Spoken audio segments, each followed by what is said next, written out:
When I'm not simulating a Coachella experience by sleeping in a smelly tent and listening to rave pop, I like to answer questions I get on YouTube, so let's get to it. Sean, where do you stand on the Spotify Apple beef? So in case some of you missed it, about maybe like a month ago, Spotify, which has a YouTube channel apparently, released a very cutesy cartoon kind of really going after Apple for unfair business practices and just not playing fair in general. So to recap, Spotify is upset that a bigger company is using their leverage in exchange for them being on their platform.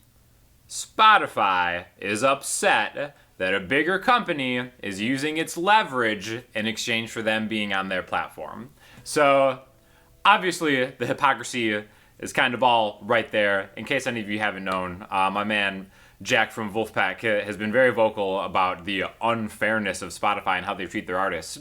As a consumer, I use Spotify. I enjoy Spotify. It's just the music industry is just kind of different nowadays, so I'm not really complaining about it. But I think it's kind of like, the world's smallest violin right now is playing for Spotify and how unfair everything is for them. But as an artist who is on Spotify, I think they're an awful company, and it's impossible to get a hold of them and kind of, get any questions answered or whatever. So I have really no problem if Spotify goes down. Again, like I said, they're a good service. I used to be on Apple Music. Apple Music is fine too. I think time will tell which one is going to win out, but I'm not really shedding any tears over the Spotify Apple beef right now. What about B7 chords in a C major 7 scale? So this is kind of in response to the video I did the other day talking about different chord substitutions. I think that's a pretty common chord substitution, right? So if you're in the key C, and especially C major 7, you can add a B7 into it, and it sounds fine, because B is in the key of C. And I think that's really what it comes down to. As long as your root note is in that key, just experiment with all sorts of different chord voicings. That dominant 7 chord voicing has a type of, tension that kind of releases, on C in a way. That could be one way to kind of look at it, because again, there's a couple notes in there that are in the key. There's also a couple notes, like that F sharp and that D sharp, that are not in there. But really the point of it is you kind of need to know, I think you need to know the chords that are traditionally in a key by playing chord scales, right? Which I talk about on this channel a lot, but just think of those as just real loose guidelines as far as what's possible. Really put any chord wherever you want. It doesn't really even matter so much why it works. It's good to know that stuff, and it's great to kind of think and just be thoughtful about what you're playing in general. But yeah, B7, dominant 7, that would be like a 7/7 chord in a scale. Like if you're in the key of G or something, then the 7th note in that key is a F sharp, so you could play a F. It's kind of a way to fittingly end a song, so have at it. Damn, Sean, you get all the good stuff. Lucky, by the way. Did that pick on the top 3 strings at the end serve a purpose, or did you just pick up your guitar and start jamming? So this is for the video I did last week, where I kind of did a solo at the end, and if you noticed, I had my pick kind of stuck in between the E, A, and D strings because I was playing a solo thing, at the top, the higher strings. So, it's just kind of a way to get the lower strings to not ring out or buzz at all if you're doing something kind of lead-centric on the higher strings. Some people see that as cheating, but in a recording atmosphere, it's just very, very helpful. Plus, I saw Matt Bellamy from Muse do it, so I'm not going to feel bad about it. I've played guitar for 3 years. It's what brings me joy, and I've saved $1,000 to get a new guitar, but I'm not sure if paying this much is a good idea for someone who has played only 3 years. By the way, very helpful video. It's awesome that you saved up that much for a new guitar.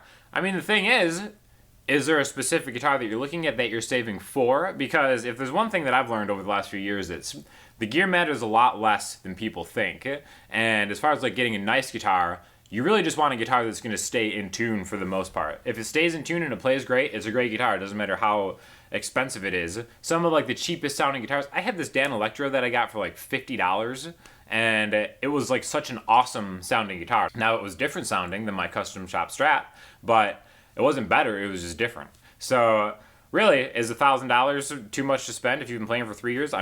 Not necessarily. It's really just up to you. You just want a guitar that you're going to want to, feel good about playing. If it's something that you're proud of, that's awesome. More power to you. Anything that gets you to pick up the instrument is super A-okay, great choice, and go do it. Think Nana had a crush on Sean. Who will school young prodigy Jack in guitar pick challenges and balancing guitars in your head now that you're no longer giving home lessons? Have you noticed any increase in subs since the airing? So this is in response to the Rider vlog that I did last week, where I made my daytime Emmy Award-winning television appearance. Definitely check that out, because that was pretty funny. Now, first of all, I got no extra subs from that. In fact, growth-wise, that was like my slowest day, which is like, you know, the people watching daytime television and people who are likely to subscribe to a YouTube channel are not really, you know, they don't fit in the same circle. But anyways, it was kind of a fun experience, so definitely check that out if you haven't. And as far as my young prodigy Jack, of course I'm still teaching Jack. In fact, this summer we're going to get my man Jack on a bunch of videos. Jack is one of my all-time favorite students. He's just this little kid that slays, and I'm kind of trying to adopt him as my own son because he's that awesome. So he's been on the channel before, and he will be on it again soon, so stay tuned. What an arrogant thing to say! Learn the history of culture, and you wouldn't say such an ignorant thing. Naturally, this is off a blues video, talking about how to play a basic 12-bar blues structure. So, you know, fair enough. I guess I haven't learned the culture enough to talk about where a 1-4-5 goes in a traditional 12-bar blues. But maybe sometime soon I'll go on like a blues culturing vacation and really try to like feel that in my heart. So for listening homework this week, I'm going to throw you to the new album by Anderson Paak, because it's actually nasty from track 1 all the way on. The instrumentation is fantastic. My man Andre 3000 kind of jumping on the opener, which is always great to hear. Just awesome musicianship, awesome bass playing. The drumming is really fantastic, and specifically the mixing of the drumming, which is really cool. So check that out. If you have any questions or comments, hit me up in the comment section, Instagram, Twitter, or the website. I'll talk to you all soon. Thanks a lot.